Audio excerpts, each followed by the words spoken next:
Hello, you wonderful humans. Thank you for being here. It is Wednesday. It's 7 o'clock. That means it's time for our Wednesday weekly workshop where you get to ask Drew anything. Hi, I'm Drew. I'm the owner here at 3D Wellness. I'm also one of the nutritionists here. Every Wednesday at 7 o'clock, we go live here on Instagram and on YouTube. So you can ask me all sorts of questions about health. And I'll rely on the 16 years of experience in clinic that I have to answer your questions. We do this every Wednesday at 7. The incomparable Two Boots Lori LeClaire is here with us. Reading your chats. And then she'll read those questions to me. And we'll get you some answers. So let's jump in.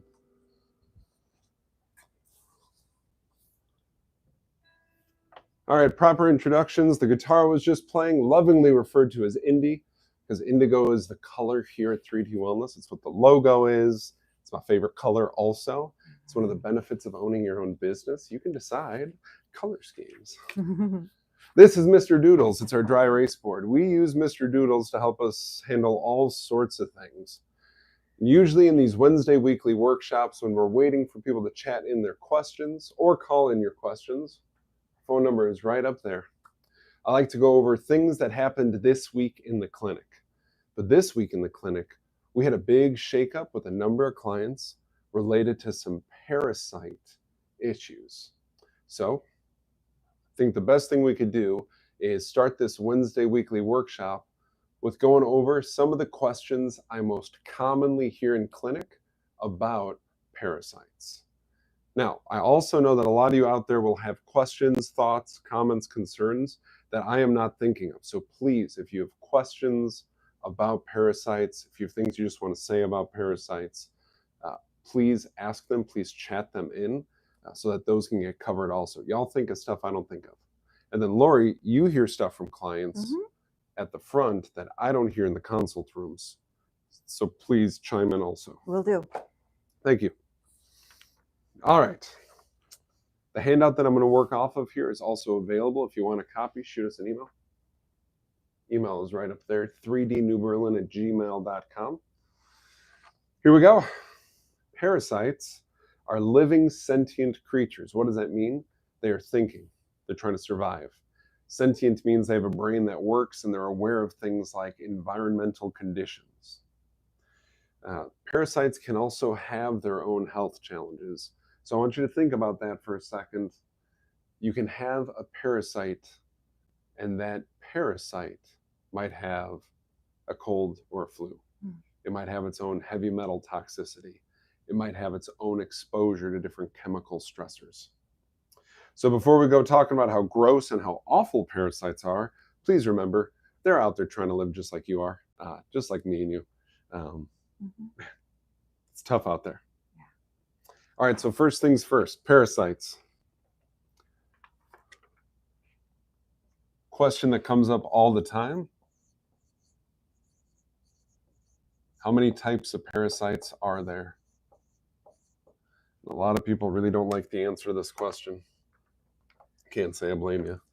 It's just an estimate because new ones are getting discovered on a regular basis. So they believe it's somewhere between 200 and 300,000. Oh man, sorry, that's a terrible K. I'm going to fix that. 200 and 300,000 types of parasites. Well, that's pretty gross. I have a little bit of good news because we should ask how many affect humans. Fortunately, that's a much more reasonable number to answer that. That is about 90 different types. This is going to come up later because a lot of the time when we research parasites online, we see like the worst possible news. We see really big things, really big scary ideas. So if you just Google how many parasites are there in the world, you might get an answer like 300,000. But how many actually hit humans? 90.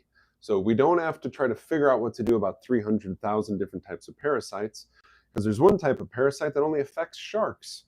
And if you're a shark watching this live stream, color me impressed. We're just going to focus on the ones dealing with humans.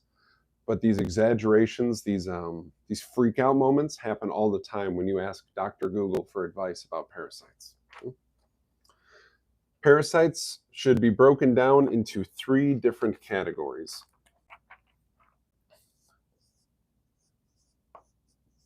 Protozoa. I'm using all the colors tonight, Lori. I see that. And you can't stop me. Helminths.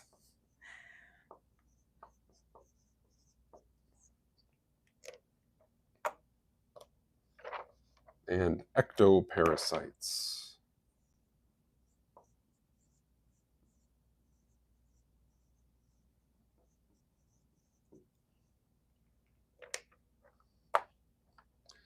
This is also important because different types of parasites will affect us differently. They will be transmitted differently. They will require different types of support. And some of the parasites that we're going to talk about, you wouldn't necessarily be thinking, oh, that's a parasite. But sure enough, it is. So protozoa is the first category I want to talk about. They're microscopic.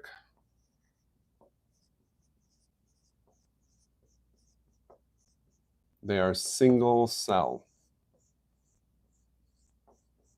So they don't have a ton going on.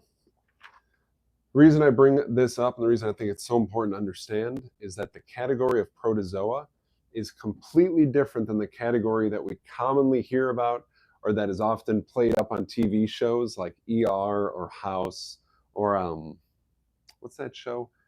Not I Didn't Know I Was Pregnant. That's a different topic. I Didn't Know I Was Sick, or Mystery Diagnosis, or there's a bunch of shows where it's like the weird stuff. Sure. Like House, he's always figuring out the weirdest thing. Okay, not all parasitic infections are tapeworms. They're not all stuff where you have this, worm-looking thing inside of you. Some types of parasites are microscopic. Pretty sure just about everybody has some kind of microscopic parasite inside their body right now. Helminths. These are the ones that are more worm-like. Multicellular, meaning they have multiple cells. Okay. They're really commonly found in the digestive tract, but not exclusive to the digestive tract. We're going to go over that more often. So this category, helminths, you can see them with the naked eye. You don't need a microscope to see them. People often think they see them in bowel movements. It's very rare to see this sort of stuff come out in bowel movements, but it is not unheard of. A lot of products that people use for parasite cleanses are very gummy and sticky. So often people think they see a worm in their bowel movement, and it's actually the supplement they were using to cleanse their gut, coming through in this sticky long glob, like a giant booger string. Like, oh, it's a worm. It's not always a worm. That's helminths. And then ectoparasites, we're going to look at this word ecto. So these ones, they live on the outside.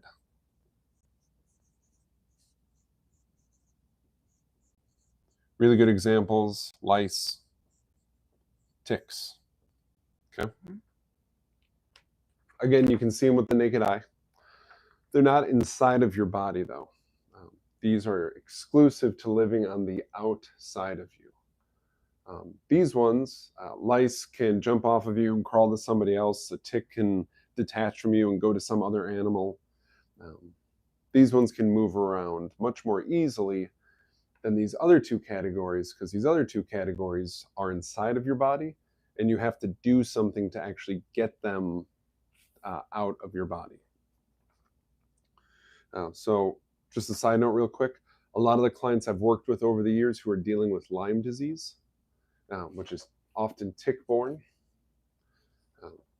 require some type of anti-parasitic support in their protocol to help their body deal with all the things related to Lyme. And it makes sense that ticks fall into a category of parasites that we would have to do something to help the body deal with parasitic stress. Can I ask you a quick question Yeah. while on this topic? What then can cause parasites to become a problem all of a sudden? Okay, so that's a good question. All right, so when do they start being trouble? Yeah, you said that we all have a certain degree of parasites. So what's some type of... So the problem starts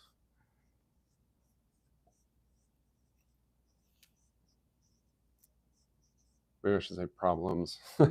Problems start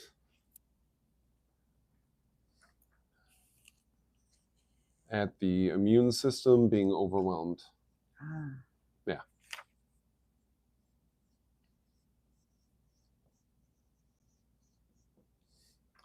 All right, so what overwhelms an immune system is the follow-up question then. Well, stress does. Okay, stress is this really broad term, and I get that. Stress can be because you're worried about the mortgage, you had a nasty breakup, the car broke down, you slept in past your alarm, you watch the news. Like there's all these different ways that we can experience stress. Another form of stress can be an immune challenge like parasites. You can have a parasitic infection inside your body for years without it actually giving you any symptoms. There's a really specific example that I want to talk about later that can actually really mess up marriages and committed relationships. So stay tuned for that joyous topic. But lots of parasitic infections in your body for a long, long time, and it's not until we go through enough to experience trouble because of it.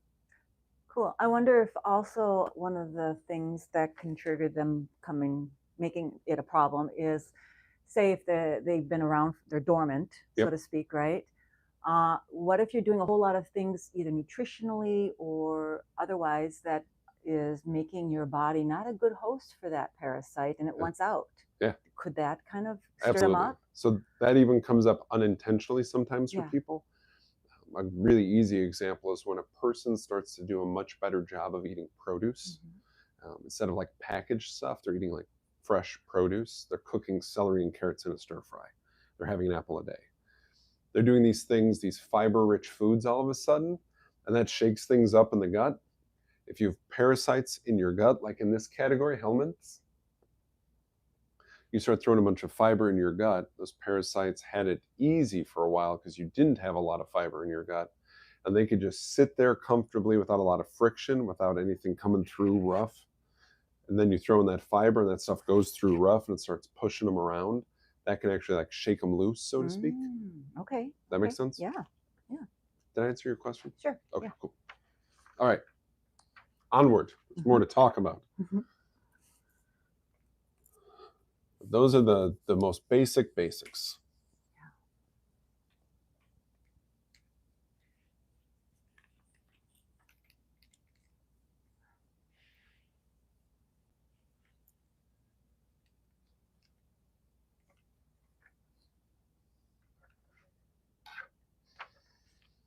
All right. Parasites. Can parasites be deadly?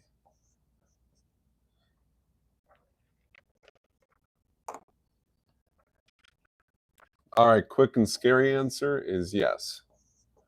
There are absolutely types of parasite infections that can be deadly to humans. Sorry, I want to specify something. I'm talking about humans now. There are 90, give or take, types of parasitic infections humans can have. I'm going to talk about those when I talk about parasites for the rest of the time.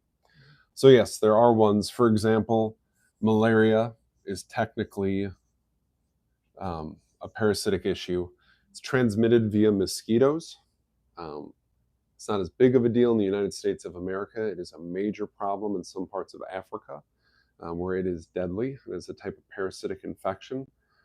If you've ever heard of brain-eating amoebas, there are certain bodies of water, like lakes, where you will not be allowed to swim in the water, and they'll advise you not to put your head underwater because there's a high amoeba count. And one of those types of amoebas can actually eat your brain and kill you. Okay, so the short answer, can they be deadly? Yes, and that'll freak you right out because now you're thinking, I don't want a parasitic infection. I don't want anybody in my family, my house, my coworkers, whatever, to have a parasitic infection. It's very few of the types of parasites that can be deadly. The symptoms we get from them are quite pronounced. Severe fatigue, severe nausea, severe diarrhea, vomiting. These are not low-key symptoms. These get your attention. Brain-splitting headaches, loss of vision. These are major symptoms. We're not going to skirt over these symptoms. Okay? Mhm.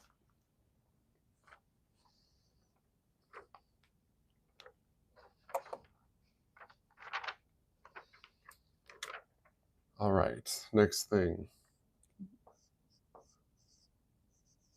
How do parasites get in your body?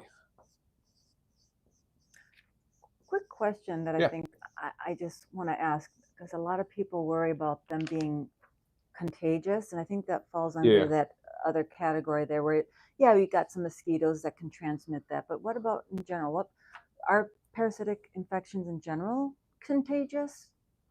Certain ones are. Hmm. All right, so I'm going to talk about the marriage one first. Okay. So there's a type of sexually transmitted infection called trichomoniasis, and that is a parasitic infection, and it's gnarly. It can really mess up your genitals if it doesn't get handled. However, it can also go totally dormant in your body for years and years and years. And when stress gets high enough, that's when you start to get symptoms. It'll burn when you pee, your genitals will get inflamed, you may have discharge.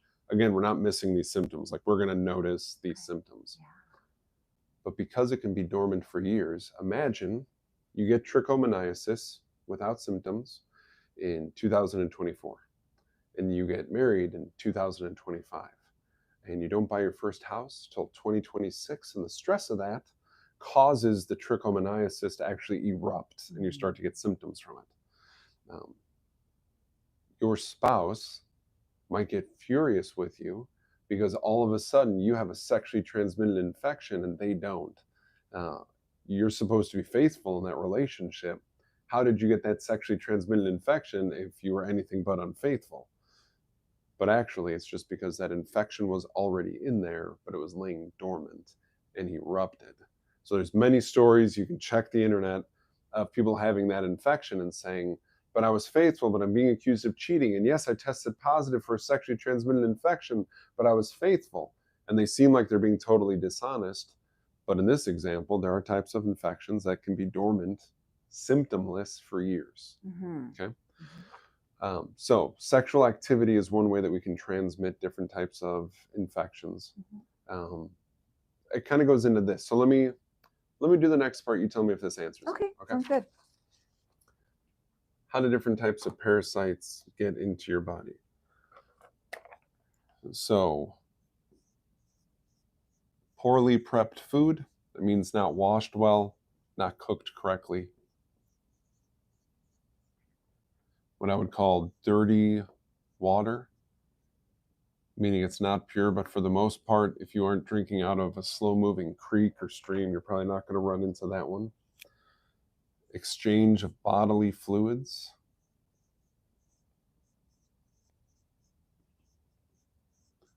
This includes sex.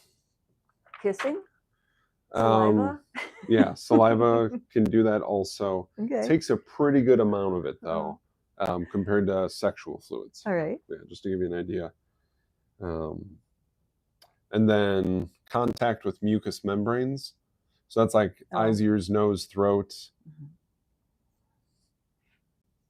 The best example of the mucous membranes one is the reason they don't have you put your head underwater in certain lakes, because you wouldn't be as susceptible to the parasites until they can get in your ears, in your eyes, in your mouth, in your nose. That kind of thing. Okay, so yeah, we could share parasites with other people. Depending on the category, again, there's about 90 different types of parasites. So it depends on the category of whether or not you could transmit it. That category of ectoparasites like lice and ticks, you can share those with people just by being next to them. Right, because they're external. They're external. Right. You can also see them with your naked eye. Mm-hmm. Pretty much everybody has parasites in them on some level. Mm-hmm. You're probably already sharing the microscopic type with the people in your life, just through these ways. Mm-hmm. You're already exchanging those. It's only a problem if your immune system can't squash the problem right away. That's when it's a problem. Okay. But it does take these ways. So aside from the ectoparasites, like the lice and the ticks, would you share your parasites with somebody by sitting with them? Very unlikely. By shaking their hand, hugging them, very unlikely. Yeah. Mm-hmm. If you have an open cut on your hand and they have an open cut on their hand and you shake hands, now we have a potential. Okay. Sorry, I should add open wounds to this. Okay.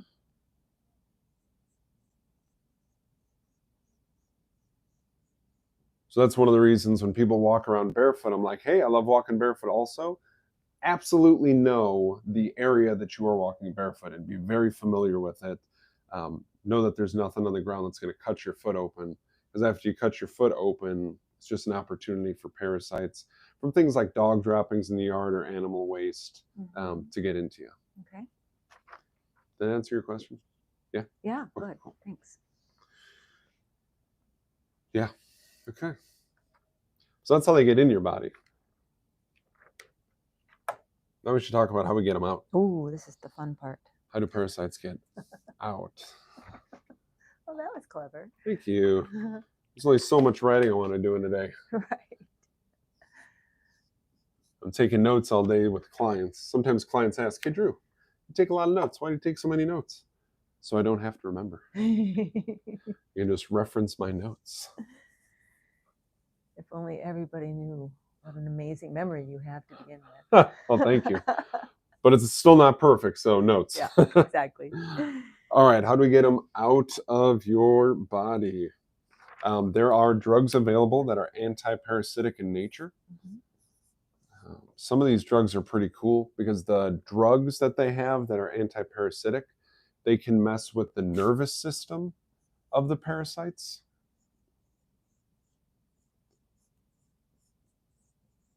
They can mess with the muscles. So they like paralyze them basically. Mm-hmm. And then nutrient uptake is another way that they mess with them. So basically that's the idea of starving the parasites. Parasites really don't like to starve. They also don't like their hosts to starve. So parasites will drain your body of nutrient, but typically not to the point that it kills you. Malaria and the brain-eating amoeba would be the exception to that, of course. But typically the parasite is like, hey, I just want to set up shop on you and just coast, right? I'm going to steal it from you, but I'm never going to kill you. I just want easy living. Okay? It's like the kid that grows up and never moves out of the house, just lives in the basement. It's like that. Mm-hmm. Eating all my cereal. Sorry, I don't have a kid old enough to live in the house yet. Okay, anyways. Separate from the drugs, there's all sorts of herbs. There's all sorts of enzymes that can help. If we need to remember what enzymes are, think of the video game Pac-Man. Little yellow guy goes around chewing stuff, or Ms. Pac-Man, in that case it's a woman. They go around, they chewing stuff up. That's an enzyme. They're in your body. They're cleaning things. They're breaking things down for you. Those are the two best ways. Are spices considered herbs? It depends on the spice, but yeah. We could add spice to that list then too. Sure. Yeah. So like an example of that would be clove. Mm-hmm.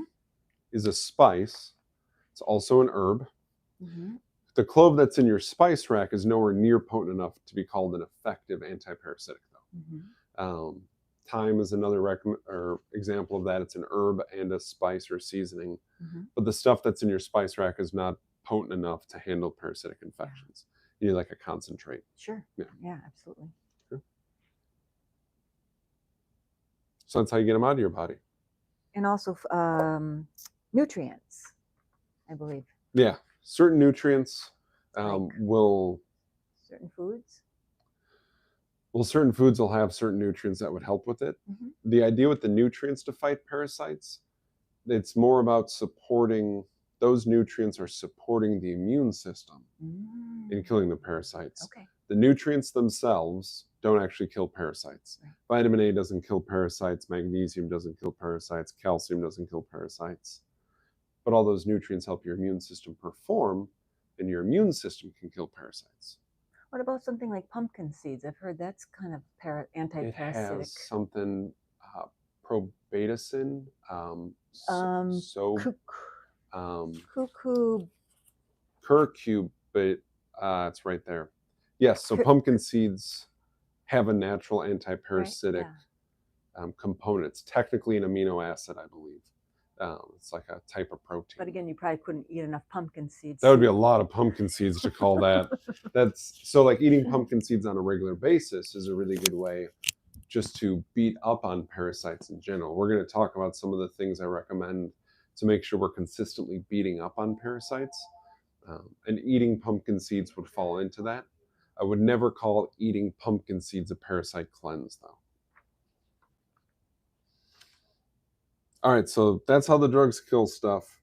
And just for the record, this is pretty amazing. We live in an incredible time where we have access to drugs that can kill parasites and access to natural things that can help our body kill parasites. It's a little tricky knowing when to apply what. Obviously, if you had malaria, I would not recommend herbs and enzymes to handle that. That could be fatal. Please get medical intervention with that. But it's amazing to me just the era that we live in. We can have life-saving drugs. We also have access to all these herbs that are just readily available for us. Okay.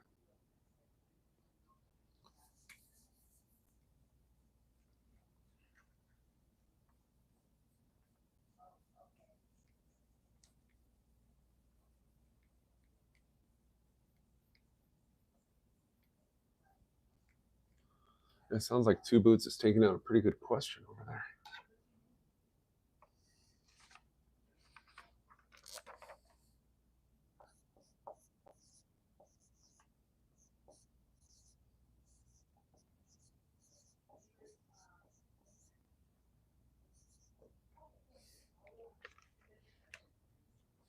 Okay, how to avoid them.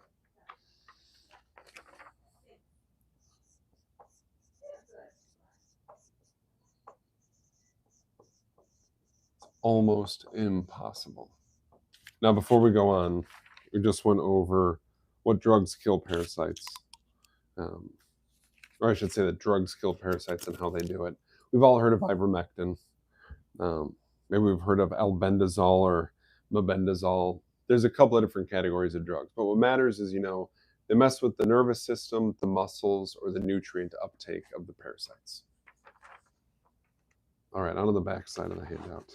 Was that a question I should answer before I go to how can you avoid parasites? No, I think we'll wait a little bit on this by the phone call question, just because what you have left on the workshop here might be addressed. Might cover it? Yeah, okay, or I'll bring it up appropriately.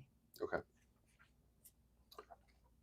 How to avoid parasites? It's almost impossible because it's things like walking barefoot,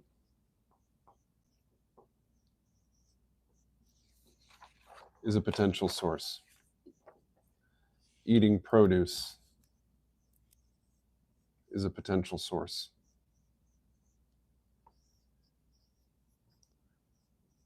Eating animal is a potential source. So there is nobody who can avoid all of that. It's the joke about the cleanest diet on earth. It's crunchy and it's hydrating, but it's gluten-free and dairy-free and soy-free. It's vegan and vegetarian. It's low calorie. You know what it is? Oh, I was reading. Oh, it's okay. It's the ice cube diet. Oh. Okay, yeah, it's just, wouldn't have guessed that it's just frozen water. It's crunchy, it's hydrating, it's dairy-free, gluten-free, soy-free, vegan-friendly, but it's not sustainable. Just like this, it's not sustainable to say I'm never going to walk barefoot, I'm never going to eat produce or eat animal ever again. So what's better to do to avoid them, instead of pretending we could avoid them, we do want to make sure our immune system and our body is set up in such a way that when we interact with them or encounter parasites, that the body can fight back against it. Sometimes it can fight back pretty quick. Sometimes it takes a couple of months. But we just want to make sure we're setting up the body for success to handle them instead of pretending we could avoid them.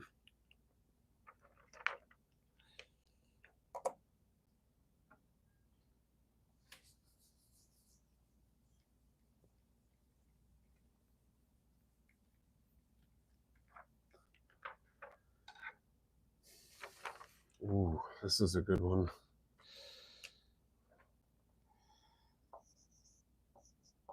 Where do parasites go in the body? Everybody ready to lose some sleep? We're going to talk about all the spots you can get parasites. So let's flash back for just a second. 3 categories of parasites. Bottom category, the ectoparasites are on the outside of your body. Okay? The helminths and the protozoa are inside your body. Okay? We most commonly hear about the intestines when it comes to parasites. But we also know that parasites have been found inside of people's sinus cavities. Oh, it's nightmare fuel. We know it can be found inside of brains. We know that it has been found inside of heart tissue also. And we know it can be found inside of genitals, both male and, oh, that's not how you spell genitals.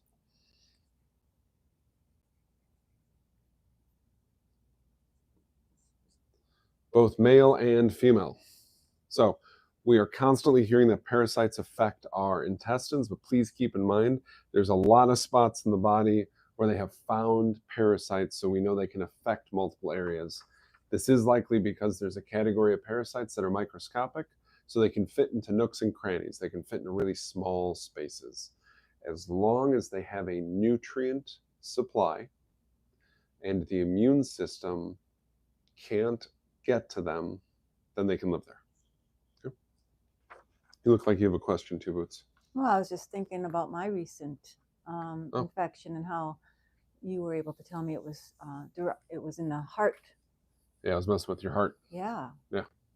And then messing with your circulatory system. Yes. That's what came up. Mm-hmm. I don't want to divulge personal health info about you, though. Nah. Is that the official waiver? Is that the sound of a waiver? Well, we're here to educate, so I'm an open book. Cool. We'll probably work that in then. Okay. Lori's being very forthcoming, which thank you. It's good for people to hear that stuff. There's a series we're about to release of testimonials from people. And what I love about it isn't people just raving about me. It's people talking about how difficult some aspects of doing a program here are. How upfront it isn't very rewarding. It takes months and months to see the outcome. And it's real talk. And that's why I like it. You'll see that on YouTube very soon. Anyways. All right. What do parasites eat?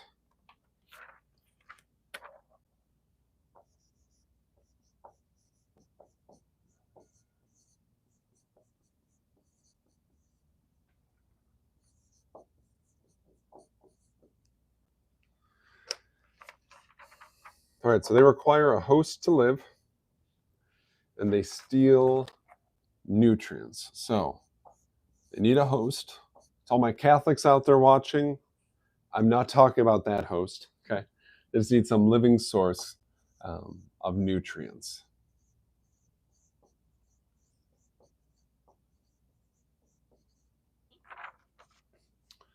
And again, they're going to deplete the host of nutrients. They're not going to kill the host. They really don't want to kill the host because they know if they kill the host, they die too. Okay? Let's see. Oh, yeah. So often the nutrients that parasites will steal from us are related to the immune system.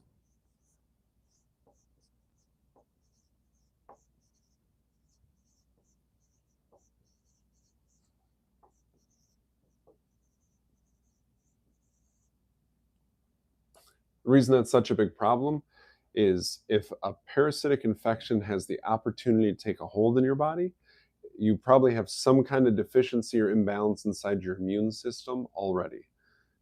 But it's not a fatal thing, it's just an imbalance or some kind of deficiency. But it held the door open for the parasitic infection in the first place. Where it's a whammy is because the parasites steal more of those nutrients, which makes it easier for the parasites to sustain their existence inside of you. So a little opportunity gets pounced on by the parasites, and it progressively becomes a bigger and bigger opportunity.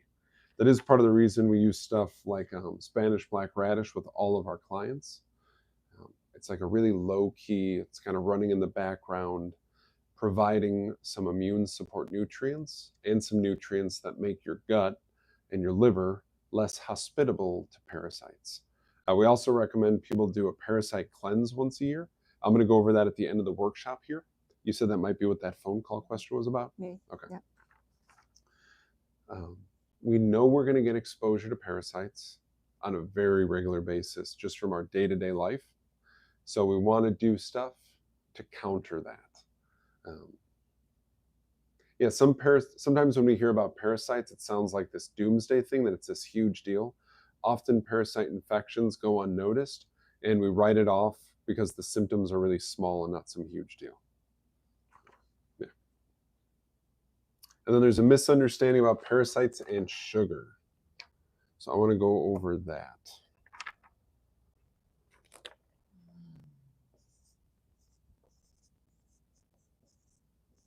All right, so do parasites like to eat sugar? Not necessarily. Not always.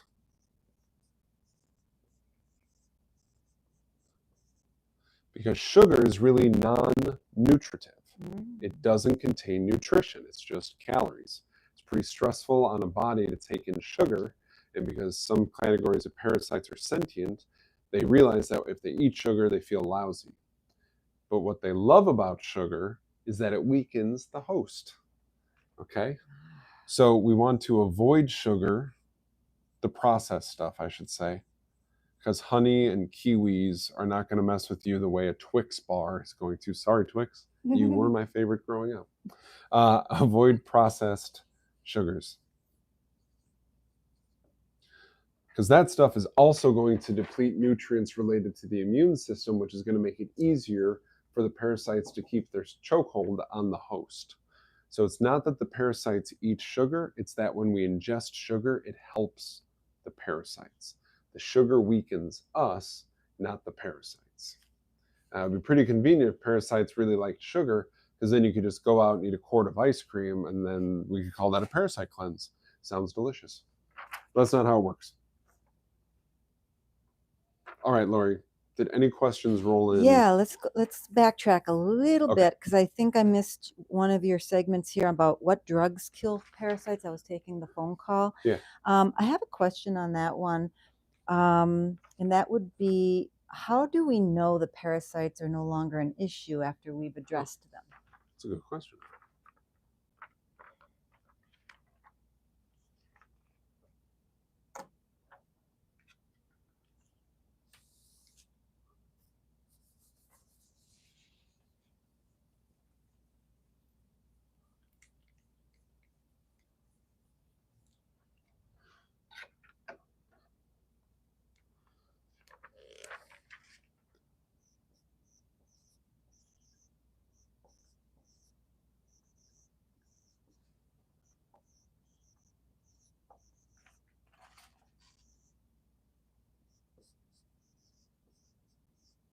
Infection. There we go. Yeah.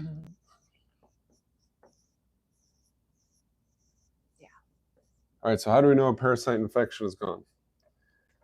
So the first thing I would say to that is another question, which I really don't like answering questions with questions, but how was it discovered? Okay. If we did a stool analysis that showed us the parasite infection, I want to repeat the stool analysis until parasites don't show up in it. Makes sense. Okay, cool. If we saw it on blood work, I'd want to repeat blood work. If we found it via muscle testing, I'd want to use muscle testing. If we did, I don't know how else we would determine those parasites. Stool, blood. Sometimes you can do a swab of different mucous membranes to determine it. That's more common with sexually transmitted infections, but they would also draw blood.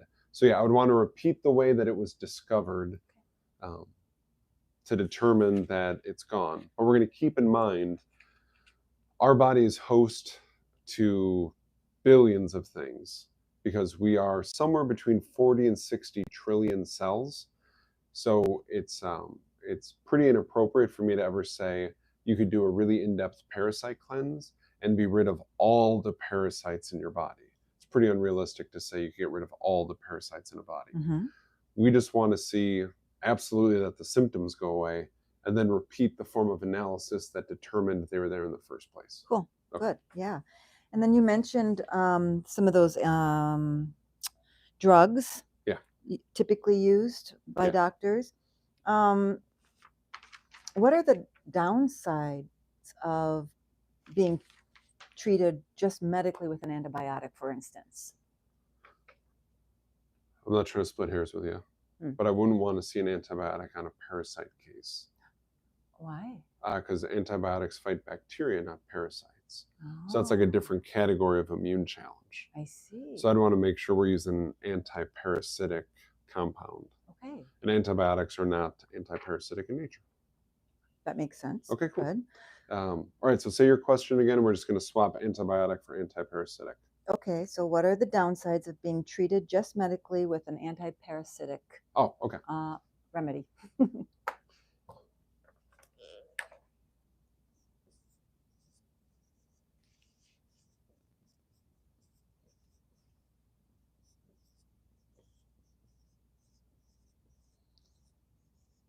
And I guess I might as well throw this one in. Why do you not only rely on using that sort of?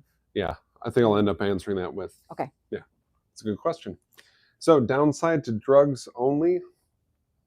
It's a concept I speak about on here pretty regularly. Lack of education. What does that mean?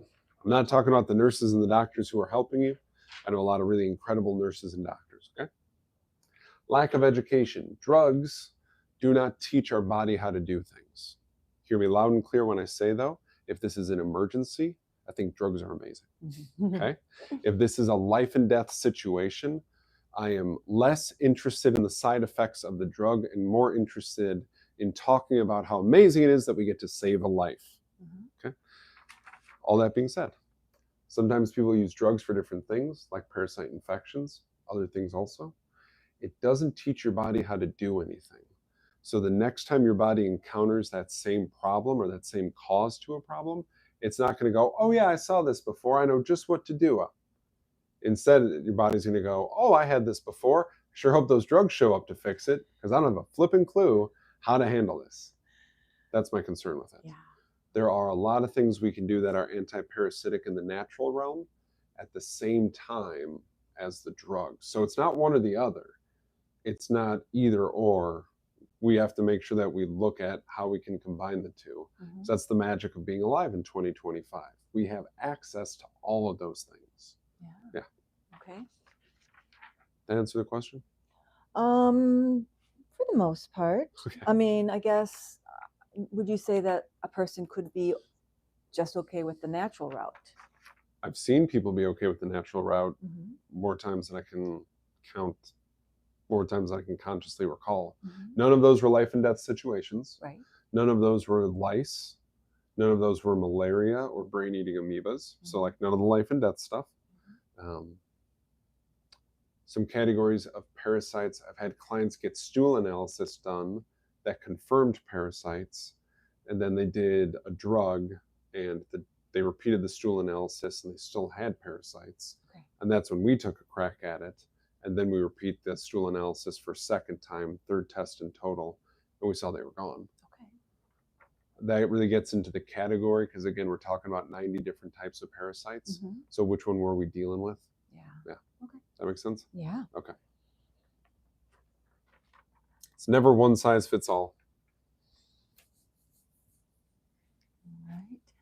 All right. We've got a question here from Oh, I'm Dana. sorry. I just realized something. I gotta say this.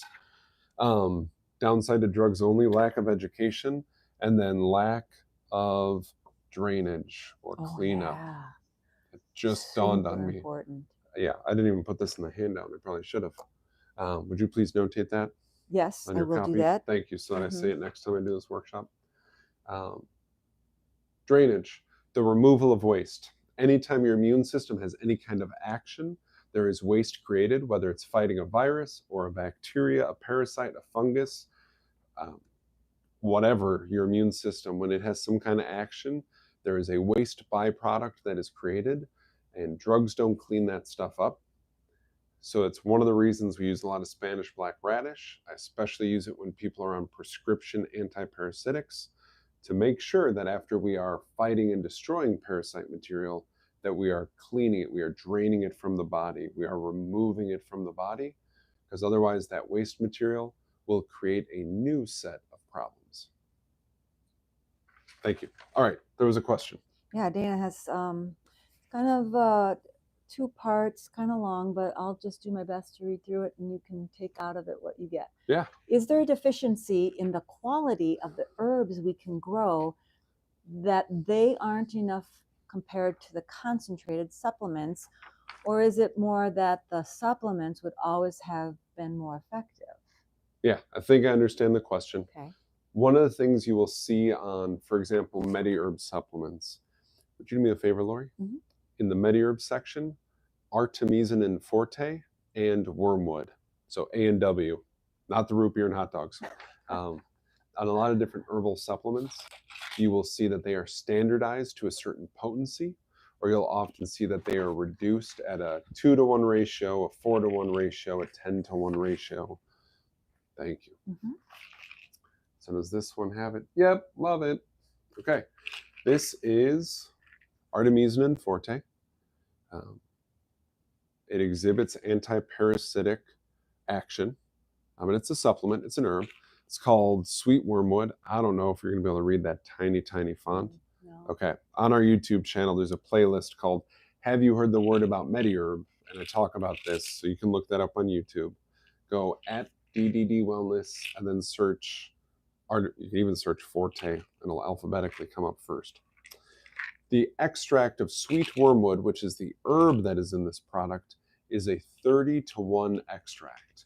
That means when they made this product, they started with 30 grams of the sweet wormwood, and they reduced it, they concentrated it down to 1 gram.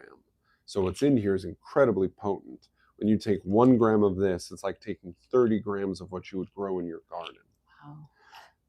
The growing conditions also matter so that the plant can be as healthy and as potent as possible. So there's growing conditions, and then there's the extract process, which increases the potency. So it's way different than what we would get in our garden at our house.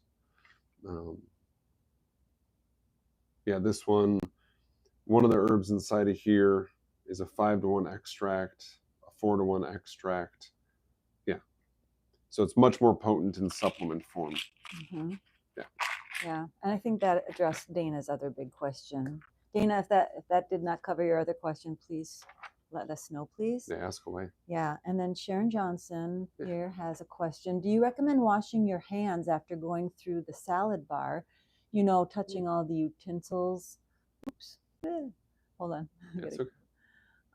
Touching all the utensils, eating a lot of salad bar these days at the co-op. Okay, yeah. She is, yeah. Yeah, not necessarily because of parasites, but just because you're in a public place and there's a lot of weirdos out there. And who knows what's on their hands or what they're touching and then bacteria touching. or something, yeah. Chemicals. Yeah. Boogers. Yeah. So I'm a fan when I'm out in public touching things of washing my hands a little more often than I do at home. Not because I'm a germaphobe, but because I know too much about all the things people can put on doorknobs and silverware in the back of a chair at a restaurant. Okay. Yeah. Okay. And then that phone call I took from Joyce, She had a couple of questions. One is, what is all this safe for kids that you're recommending? Oh, that's a great question. Okay, so the topic of drugs, I'm not a licensed healthcare provider, so I don't know if it's safe for kids. Please ask a doctor about that, licensed doctor about that. And then when I get into anti-parasite protocols, like the one I have on here, the dosing I'm going to give in here is a rough outline. It's not medical advice. I'm not saying you should do this even. Just telling you something I take a number of clients through. The kiddo dose for most things is half size human, half size dose. It's like a rule of thumb in general. Doesn't always apply because everybody's a unique individual with unique needs. Have we taken kiddos through anti-parasite protocols here? Absolutely. If you've ever been around a 2-year-old, you understand why they need an anti-parasite protocol. Everything goes in the mouth, right? That's one of the ways that they learn stuff. But Lord knows what's on that thing or what they're finding. Or are there cats in the house? You know, like there's all these. So yeah. Okay, good. The next question, I'll wait till you present your parasite cleanse. So if you know me, you know I enjoy alliteration. We do Wednesday weekly workshops. The second Saturday of each month, we do simple supplement strategy workshops. The third Thursday of each month, we do a workshop. Yeah, I like alliteration. That being said, I present to you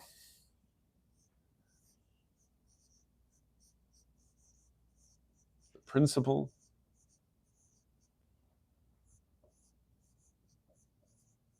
parasite protocol. Triple P. Because I love alliteration. Can't get enough of it. All right, once a year, a lot of my clients do this protocol because they know it's going to help their digestive tract on a lot of levels, including helping fight parasites.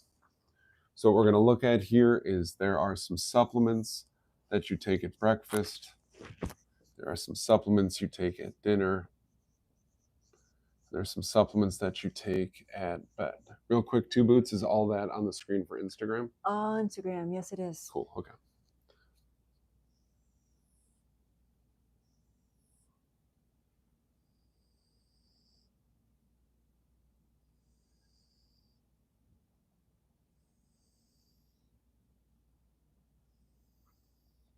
All right. I always find a way to talk about Spanish black radish. Spanish black radish, our beloved. You pop 2 of them with breakfast, you pop 2 of them with dinner. Spanish black radish does so many good things for you that I could spend an hour and a half just talking about it, and that would just be the introduction to it. I would describe my love affair with it. I'm getting a little carried away. Spanish black radish, though, is really important for supporting the way your gut and your liver function, which helps your body deal with parasites and the destruction of them. Next supplement that is really important to do is our good friend Fengray. Fengray is also made by Standard Process. It's a combination of fenugreek, which supports mucous membranes like ears, eyes, nose, throat, guts, genitals. It also has okra in it, which is very sticky, which is really good. So if a parasite is clinging to the wall of your intestines and you stick something to it, it's going to start to pull on that parasite, and eventually the parasite's going to fatigue. I got great news for you. Because you're taking Fengray at breakfast and dinner each day, Fengray does not fatigue. And ultimately that sticky in there will pull that parasite off of the wall. It's a beautiful thing. And then we got some bedtime supplements. What color haven't I used? We got Zymex 2. There are 3 different Zymex products. Please make sure that you get Zymex 2. We take 4 of those at bedtime. We want that on an empty stomach. So it's going through your digestive tract unobstructed. And then we have got Wormwood Complex.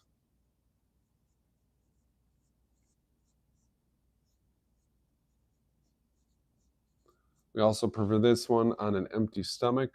We pop 3 of those bad boys at bedtime. question on Yeah. with it being an empty stomach. Yeah. If someone like myself takes bedtime supplements, is that going to interfere? Or are you talking about food? Mostly say- talking about food. It Mhm. would depend on what supplements you're on. Mhm. So if that question comes up, I would address that on a individual basis Okay. based on what supplement is it Okay. that we're talking about. Okay. So the principal parasite protocol is these 4 supplements, and the intention is to help your immune system do what it's designed to do, help your gut function better, help your liver function better, and give some of those herbs that help us destroy parasites, give us some of those enzymes I mentioned that help us destroy parasites. Throw some sticky stuff in there so that it's really tough for the parasites to exist. I mentioned at the start of this that they are just trying to make it out there like we are too, but they're not paying rent, so they got to go. That's right. All right. All right, that's what I prepped. All right. So Joyce has a question about if doing a parasite cleanse. Can you work in fasting around that, and also do it while you're doing like a heavy metal detox? Ooh. Okay. Yeah. So yes, you can work it into a fasting program, even if it's intermittent fasting. I could see that being easy to do. Mm-hmm. The heavy metal detox, that's a really generic statement. So it would depend on what are we doing for the heavy metal detox. I'd also want to look at that person's hair tissue mineral analysis so that I could understand better what's going on with that person in terms of metals, but also in terms of minerals, to see how much work their body can tolerate doing at one time. It's a pretty common thing to meet people who heard that this cleanse was good and this cleanse was good, and I got to get this out of my body and this cleanse was good. And they try to run too many programs or too many protocols at the same time. Your body has a finite amount of energy. If we ask it to do too many things at once, it will fail at all of the things. I like that answer. Oh, okay. That's so true. Yeah, good. I don't see any other questions rolling in right now. How long did I just go on parasites for? Almost an hour. Jeez. Sorry, it y'all. was a true workshop. I hope, yeah, it was. Just kind of in the parasite zone. Mm-hmm. Yeah. Did other questions just in general roll in? No. All right, y'all. I'll give you just a few minutes to chat in questions, parasite related or otherwise. I'm going to go grab my water because I've been flapping my gums for almost an hour. Mm-hmm. Make sure you come back.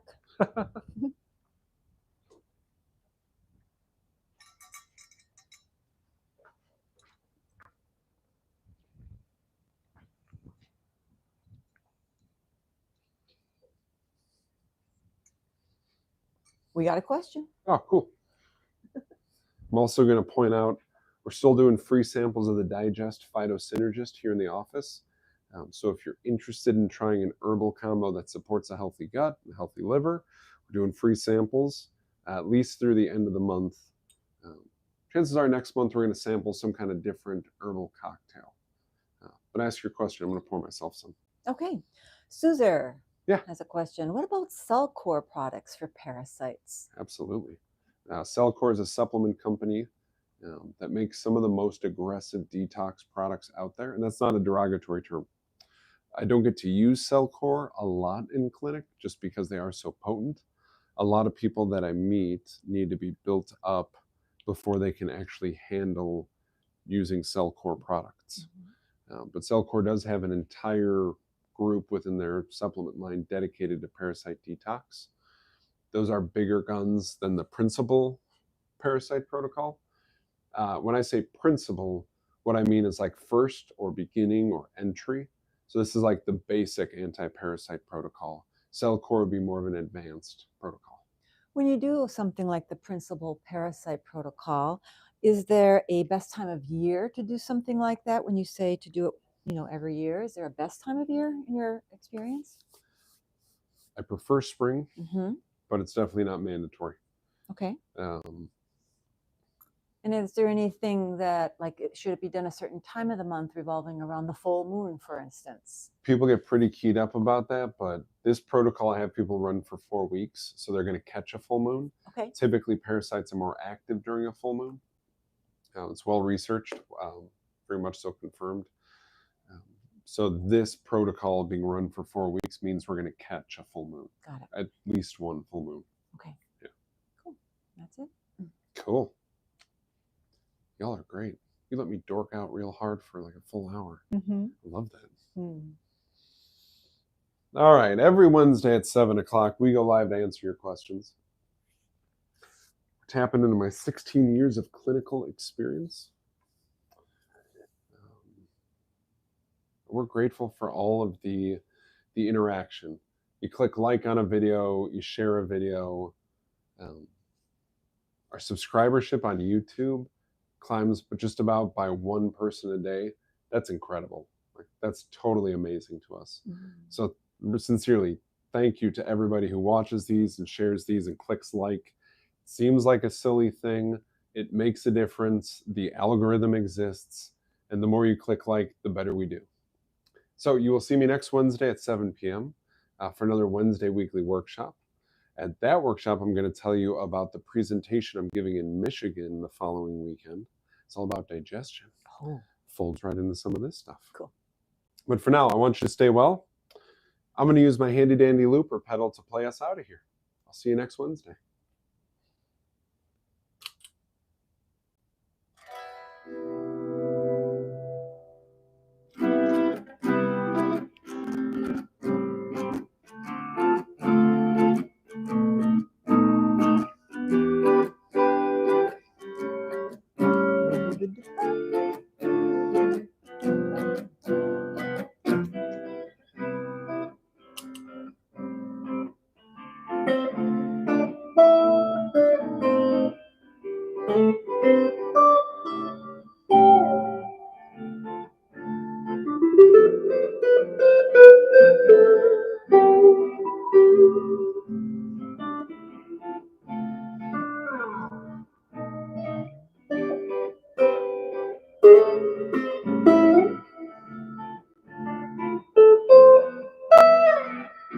See you next Wednesday.